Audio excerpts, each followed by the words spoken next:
This is Autoline Daily, the show dedicated to enthusiasts of the global automotive industry.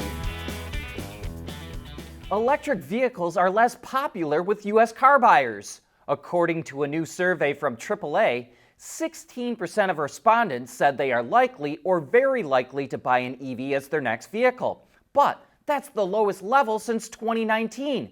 Meanwhile, the number of those surveyed who said they're unlikely or very unlikely to buy an EV increased to 63% from 51%. The number one reason buyers said they're not interested in an EV is the high replacement cost for batteries. People also cited the high price of EVs, lack of charging stations, and range anxiety as reasons they're not interested in an EV. Despite the rip-roaring success of electric cars in China, only a couple of Chinese EV makers are profitable. But another may be about to join the list. Xiaomi's CEO predicts the company's EV business will turn profitable in the second half of this year. In the first quarter, Xiaomi lost less than $70 million, which is equivalent to a rounding error in automotive terms. One reason why Xiaomi may turn a profit soon is that the CEO says it's not going to engage in the price war, which is killing the profitability of automakers and their dealers. If he can hold to that, it will be a remarkable achievement, and maybe he can. The company can't keep up with demand for its SU7 sedan, and its U7 SUV, which is targeted directly at Tesla's Model Y, is about to hit the market. And speaking of that price war, there's growing concern in China that it's gone too far. Last week, BYD fired off another round of price cuts, this time averaging $7,500, and the reaction was immediate. The China Association of Automobile Manufacturers and the Ministry of Industry and Information came out with public warnings against big price cuts. The People's Daily, which is the official newspaper of the Central Committee of the Communist Party of China, warned that the price war could cripple the auto industry, just like it damaged the Chinese motorcycle industry. Great Wall Motors and Chery attacked BYD's latest price cuts, and BYD's stock price took a pounding. But don't expect BYD to back off anytime soon. So far this year, its sales are running about 1 million units behind its goal of selling 5.5 million cars. And car dealers in China are upset with automakers dumping too much inventory on them, which is hurting their profitability even more. Earlier today, the China Auto Dealers Chamber of Commerce issued a statement urging automakers to stop forcing dealers to stockpile cars. They want automakers to set reasonable production and sales targets and to stop offloading inventory on them. Some dealers have had to close their stores because they struggled to make a profit, and car dealers are warning more will close if automakers don't change. There's nothing wrong with heavy metal. Hey, lighten up. But with world-class composite material, Teijin Automotive Technologies makes vehicles lighter, safer, and more eco-friendly. Hey, if you'd like to feel more a part of the Autoline family, then become a member by clicking the Join button on the Autoline Network YouTube homepage or sign up on the Autoline Patreon account. Imagine yourself as part of the crew with behind-the-scenes action and get to know us better with live Q&As, plus much more. So become a member now and help us build our own little automotive community. In late April, we ran a story about how an investment group that included personal financing from Akio Toyota offered to buy out Toyota Industries, one of the suppliers to Toyota. But it turns out that was only part of the story. The Toyota Group announced that it, investors, and Akio Toyota are proposing to take Toyota Industries private by buying out its shares for just under $33 billion. In order to do that, they would create a new holding company that Toyota and its real estate company would invest just over $6.1 billion into. If approved, the bid would be finalized around the end of the year, and they say it allows Toyota Industries to focus on long-term growth and investment.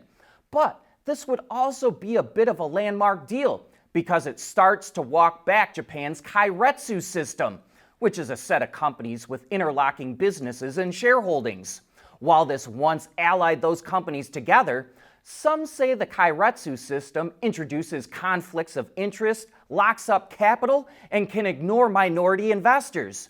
So, as part of the move to take Toyota Industries private, Toyota Motor, Aisin, Denso, and Toyota Tsusho will all sell their shares in Toyota Industries in order to dissolve any cross-holdings between the companies.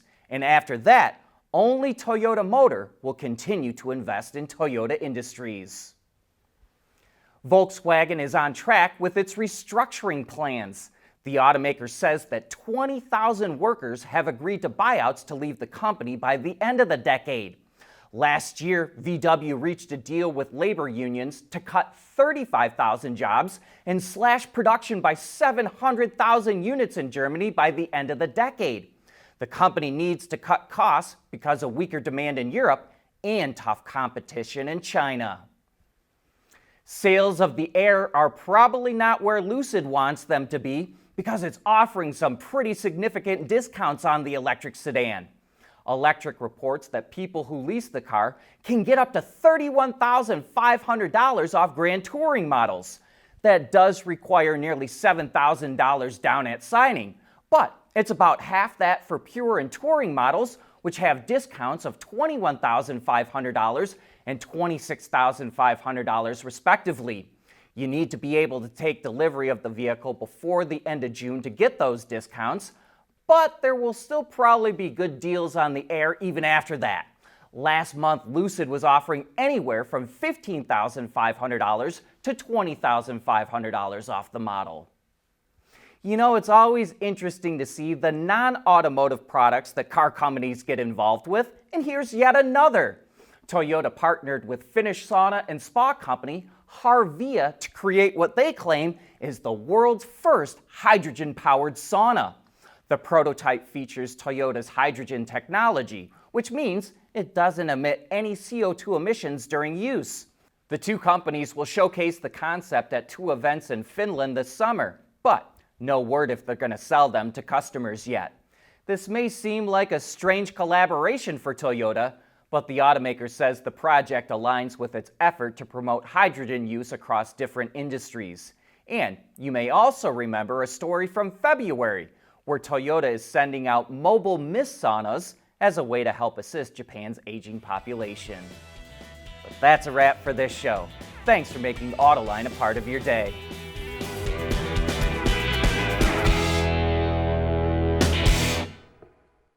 Autoline Daily is brought to you by Bridgestone, solutions for your journey. Intrepid Control Systems, over-the-air engineering boost your game. Teijin Automotive Technologies, the formula for better mobility. And by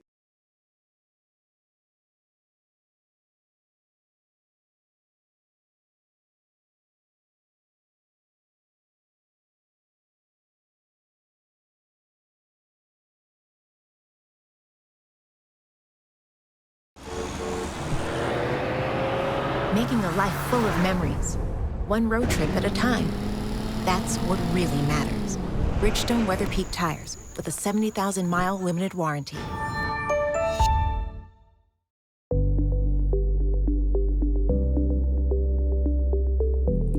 Developing today's vehicles. Issues can happen in an instant. When's the best time to solve a problem? The minute you know you have one. Meet Wireless NeoVi Cloud, your secure, off-the-shelf solution empowering real-time collaboration for quick resolution. With Wireless NeoVi Cloud, your team can prevent issues before they can escalate. Driver communication data and remote diagnostics to analyze and resolve your problems using OTA, allowing your executives oversight throughout the process. Wireless NeoVi Cloud, your vehicle update solution in production and on the road. Intrepid Control Systems, driven by your data.